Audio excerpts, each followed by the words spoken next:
அதிகாரம் 17. பின்பு அவர் தம்முடைய சீஷர்களை நோக்கி, இடறுகள் வராமல் போவது கூடாத காரியம். ஆகிலும் அவைகள் எவனால் வருகிறதோ அவனுக்கு ஐயோ. அவன் இந்த சிறுவரில் ஒருவனுக்கு இடறல் உண்டாக்குகிறதை பார்க்கிலும் அவனுடைய கழுத்தில் எந்திரக்கல் கட்டப்பட்டு அவன் சமுத்திரத்தில் தள்ளுண்டு போவது அவனுக்கு நலமாயிருக்கும். உங்களை குறித்து எச்சரிக்கையாக இருங்கள்.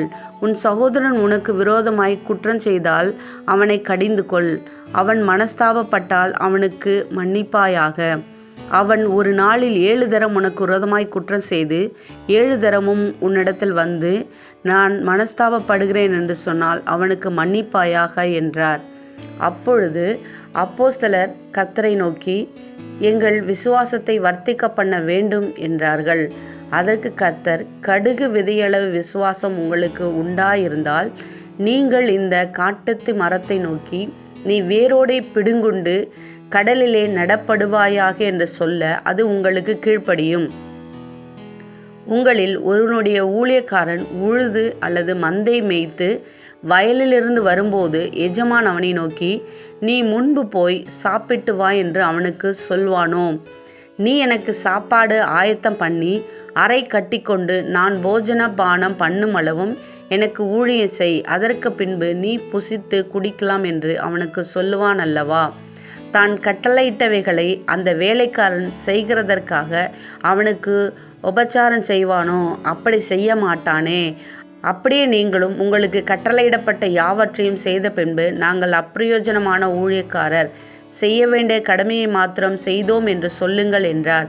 பின்பு அவர் எருசலேமுக்கு பிரயாணம் பண்ணுகையில் அவர் சமாரியா, கலிலேயா என்னும் நாடுகளின் வழியாக நடந்து போனார். அவர் ஒரு கிராமத்தில் பிரவேசித்த போது குஷ்டரோகமுள்ள மனுஷர் 10 பேர் அவருக்கு எதிராக வந்து தூரத்திலே நின்று, இயேசு ஐயரே, எங்களுக்கு இரங்கும் என்று சத்தமிட்டார்கள். அவர்களை அவர் பார்த்து, நீங்கள் போய் ஆசாரியர்களுக்கு உங்களை காண்பியுங்கள் என்றார். அந்தப்படி அவர்கள் போகையில் சுத்தமானார்கள். அவர்களில் ஒருவன் தான் ஆரோக்கியமானதை கண்டு திரும்பி வந்து உரத்த சத்தத்தோடே தேவனை மகிமைப்படுத்தி அவருடைய பாதத்தருகே முகங்குப்புற விழுந்து அவருக்கு ஸ்தோத்திரம் செலுத்தினான். அவன் சமாரியனாயிருந்தான். அப்பொழுது இயேசு, சுத்தமானவர்கள் 10 பேர் அல்லவா? மற்ற 9 பேர் எங்கே? தேவனை மகிமைப்படுத்துகிறதற்கு இந்த அந்நியனை ஒழிய மற்றொருவனும் திரும்பி வர காணோமே என்று சொல்லி அவனை நோக்கி, நீ எழுந்து போ, உன் விசுவாசம் உன்னை இரட்சித்தது என்றார். தேவனுடைய ராஜ்யம் எப்பொழுது வரும் என்று பரிசேயர் அவரிடத்தில் கேட்டபொழுது அவர்களுக்கு அவர் பிரதித்திரமாக, தேவனுடைய ராஜ்யம் பிரத்யட்சமாய் வராது. இதோ இங்கே என்றும் அதோ அங்கே என்றும் சொல்லப்படுகிறதற்கும் ஏதுவிராது. இதோ தேவனுடைய ராஜ்யம் உங்களுக்குள் இருக்கிறதே என்றார். பின்பு அவர் சீஷர்களை நோக்கி, மனுஷகுமாரனுடைய நாட்களில் ஒன்றை காண வேண்டும் என்று நீங்கள் ஆசைப்படும் காலம் வரும், ஆனாலும் அதை காண மாட்டீர்கள். இதோ இங்கே என்றும் அதோ அங்கே என்றும் சிலர் உங்களிடத்தில் சொல்லுவார்கள். நீங்களோ போகாமலும் பின்தொடராமலும் இருங்கள்.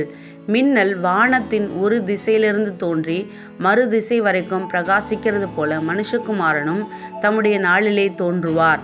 அதற்கு முன்பு அவர் அநேகம் பாடுபட்டு இந்த சந்ததியினால் ஆகாதவன் என்று தள்ளப்பட வேண்டியதாயிருக்கிறது. நோவாவின் நாட்களில் நடந்தது போல மனுஷகுமாரனுடைய நாட்களிலும் நடக்கும். நோவா பேழைக்குள் பிரவேசித்த நாள் வரைக்கும் ஜனங்கள் புசித்து குடித்தார்கள், பெண் கொண்டு கொடுத்தார்கள்.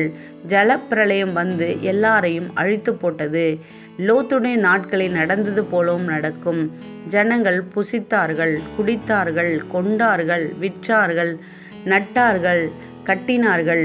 லோத்து சோதமை விட்டு புறப்பட்ட நாளிலே வானத்திலிருந்து அக்கினியும் கந்தகமும் வருஷித்து எல்லாரையும் அழித்து போட்டது. மனுஷகுமாரன் வெளிப்படும் நாளிலும் அப்படியே நடக்கும். அந்த நாளிலே வீட்டின் மேல் இருப்பவன் வீட்டிலுள்ள தன் பண்டங்களை எடுத்துக்கொண்டு போக இறங்காமல் இருக்க கடவன். அப்படியே வயலில் இருக்கிறவன் பின்னிட்டு திரும்பாமலும் இருக்க கடவன்.